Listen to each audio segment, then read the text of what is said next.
हाथ से टल जाना, अचानक बीमारी से बच जाना, ये सब इन्हीं फरिश्तों का काम है। वो किस तरह? हमारा पता है क्या है आजकल के हम लोग दुआएं मांगने के मामले में भी ना बहुत छोटे दिल के हो गए कि हमने अगर दुआ मांगनी है तो अपने अहलो अयाल के लिए, अपने से रिलेटेड लोगों के लिए बस। हमने कोई परवाह नहीं है कि आगे पीछे लोगों की ज़िंदगी में क्या हो रहा है क्या नहीं हो रहा, हमें घंटा फ़र्क नहीं पड़ता। क्या आपने कभी ये सोचा है कि जब आप अकेले होते हैं तो भी कोई आपको देख रहा होता है? क्या वाकई हर वक्त हमारे साथ कोई मौजूद होता है जो हमें देख रहा है, हमारी हर बात लिख रहा है? आज इस बारे में डिटेल में आप लोगों के साथ वजाहत के साथ बात होगी। अस्सलाम वालेकुम माय यूट्यूब फैमिली, उम्मीद है सब ठीक ठाक होंगे और ईमान की बेहतरीन हालत में होंगे। अच्छा, आज के दौर में हम लोग सीसीटीवी कैमरे लगाते हैं ताकि सब कुछ रिकॉर्ड हो जाए, लेकिन कभी हमने ये नहीं सोचा कि अल्लाह ने हर इंसान के साथ ऐसे फरिश्ते लगा दिए हैं जो हर लम्हा रिकॉर्डिंग करते हैं। अब मैं आप लोगों के साथ कुरान से इसकी जो है वजाहत शेयर करूंगी कि फ़रिश्तों की असल में हकीकत क्या है। क्या ये एग्ज़िस्ट करते हैं, नहीं करते हैं, इंसानों के साथ होते हैं, नहीं होते हैं, क्या है हकीकत, क्या है? फ़रिश्ते नूर से पैदा किए गए हैं और इनकी ख़ासियत यह है कि ये ना थकते हैं, ना खाते हैं और ना ही सोते हैं। एक हदीस में आता है कि बैतुल मामूर जो आसमान का काबा है, इसमें रोज़ाना 70,000 फ़रिश्ते इबादत करते हैं और दोबारा इनकी बारी क़यामत तक नहीं आती। इससे अंदाज़ा होता है कि फ़रिश्तों की तादाद कितनी ज़्यादा है। आप ज़रा अंदाज़ा लगाएं कि हर रोज़ 70,000 फ़रिश्ते तवाफ़े काबा कर रहे हैं और जो है बैतुल मामूर का, और जो है उनकी बारी दोबारा नहीं आती। अच्छा, वो सिर्फ़ अल्लाह के हुक्म पे चलते हैं, किसी के आगे नहीं झुकते और ना ही गलती करते हैं। अब क्या है कि कुरान पाक में है मा यलफ़िज़ु मिन कौलिन इल्ला लदैहि रक़ीबुन अतीद। हर बात, हर अमल, हर नियत लिखी जाती है। हदीस में है कि दाएं वाला फ़रिश्ता अगर नेकी हो तो फ़ौरन लिखता है और बाएं वाला अगर कोई बुराई आप लोग करते हैं तो फ़ौरन लिख देता है, लेकिन कुछ वक्त रुकता है कि शायद इंसान तौबा कर ले।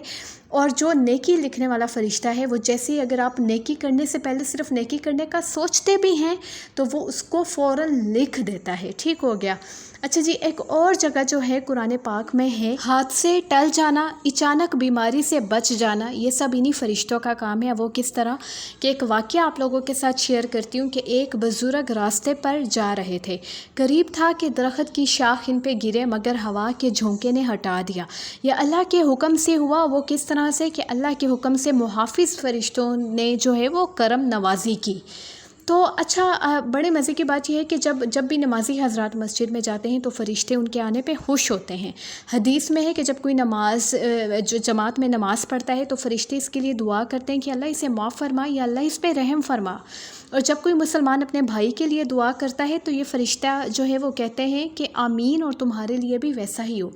अच्छा, इसलिए यह कहा जाता है कि जो आप जो हैं अपने लिए जो दुआ मांगते हैं वो औरों के हक़ में भी मांगा करें, क्योंकि जब आप दूसरों के लिए मांगते हैं तो वो आपके हक़ में पहले कबूल होती है। वो किस तरह कि ये देखें, अभी मैंने आपको हदीस यहाँ पे शेयर की है कि जब भी कोई मुसलमान अपने भाई के लिए दुआ करता है तो फ़रिश्ते ये कहते हैं आमीन और तुम्हारे लिए भी वैसा ही हो। तो जिस दुआ पे फ़रिश्ते लब्बैक कह दें, आमीन कह दें, तो वो क्यों कर कबूल ना होगी? हमारा पता है क्या है आजकल के हम लोग दुआएं मांगने के मामले में भी ना बहुत छोटे दिल के हो गए कि हमने अगर दुआ मांगनी है तो अपने अहलो अयाल के लिए, अपने से रिलेटेड लोगों के लिए बस। हमने कोई परवाह नहीं है कि आगे पीछे लोगों की ज़िंदगी में क्या हो रहा है क्या नहीं हो रहा, हमें घंटा फ़र्क नहीं पड़ता, जबकि ऐसा नहीं होना चाहिए। क्योंकि अगर आप ये देखें ना, कितनी प्यारी बात है, हदीस के अल्फाज हैं कि अगर जो है आप दूसरों के लिए दुआ मांगे तो वो पहले आपके लिए कबूल होगी। तो आप जिस भी पर्पज़ के लिए दुआ मांगते हैं वो ख़वा रिज़्क़ में बरकत के लिए है, बच्चों की खैर आफ़ियत के लिए है, अच्छे नसीब के लिए है, तो आप दूसरों के हक़ में पहले मांगा करें कि अल्लाह कुल कायनात पे अपना रहम फरमाए, अल्लाह तमाम मुसलमानों को हदायत अता फरमाए, अल्लाह हमें भी हदायत दे, या अल्लाह तमाम मुसलमानों की अहलो अयाल को अपने हिफ्ज़ ईमान में रखना, उनके नसीब अच्छे करना, या अल्लाह मेरे भी नसीब अच्छे करना, मेरे भी अहलो अयाल को अपने हिफ्ज़ ईमान में रखना। तो जब आप दूसरों के हक़ में दुआ पहले मांगते हैं तो आपके लिए पहले कबूल होती है।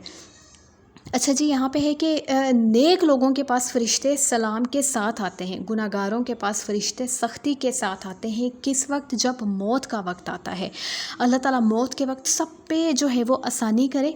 ग़ज़वा बदर में क्या था कि सहाबा की तादाद कम थी, फ़रिश्तों की मदद आई। हज़रत इब्ने अब्बास रज़ियल्लाहु तआला अन्हु फरमाते हैं, मैंने मैदान बदर में ऐसे घुड़सवार देखे जो इंसान नहीं थे। اور ایک صحابی رضی اللہ تعالیٰ عنہ رات کو پہرا دے رہے تھے، دشمن قریب آیا، اچانک اس نے ایک قوی آواز سنی اور بھاگ گیا، وہ فرشتے کی مدد تھی۔ اب اولیاء اللہ کے تجربات کیا ہے کہ کئی اولیاء نے کہا کہ عبادت کے دوران عجیب نورانیت اور سکون محسوس ہوتا ہے، یہ فرشتوں کی موجودگی ہوتی ہے۔ تو آپ لوگوں نے بھی یہ چیزیں ریئلائز کی ہوں گی کہ جب آپ تہجد کے ٹائم، خاص طور پہ جب آپ نماز پڑھتے ہیں تو آپ لوگوں کو بہت زیادہ سکون ملتا ہے، دلی اطمینان ہوتا ہے۔ تو یہ فرشتے واقعی ہماری ریئل لائف میں ایگزسٹ کرتے ہیں، ہمارے آس پاس موجود ہوتے ہیں۔ اور اب بھی میں آپ لوگوں کو بتاؤں کہ اگر فرشتے ہمارے ہر عمل کو دیکھ رہے ہیں تو ہم کیسے گناہ کریں؟ کہ ہم چاہتے ہیں کہ ہمارے اعمال نامہ میں جھوٹ، غیبت، فحش باتیں لکھی جائیں، نیکیاں کریں تاکہ فرشتے خوش ہوں، ذکر کریں تاکہ فرشتے آپ کو گھیر لیں، گناہوں سے بچیں تاکہ نامہ اعمال پاک ہو۔ تو ہر وقت اللہ تعالیٰ سے یہ دعا کیا کریں کہ اے اللہ ہمیں اپنے فرشتوں کے ساتھ رہنے کی حقیقت پر ایمان عطا فرما، ہمارے اعمال کو نیک بنا دے، ہمیں ایسے عمل نصیب فرما جن پہ فرشتے خوش ہوں، آمین۔ سو ایم شیور آج کی ویڈیو آپ لوگوں کے لیے بہت زیادہ انفارمیٹیو ہوگی۔ ویڈیو کو لائک کر دیجیے گا، اپنا رکھیے گا خیال، فی امان اللہ۔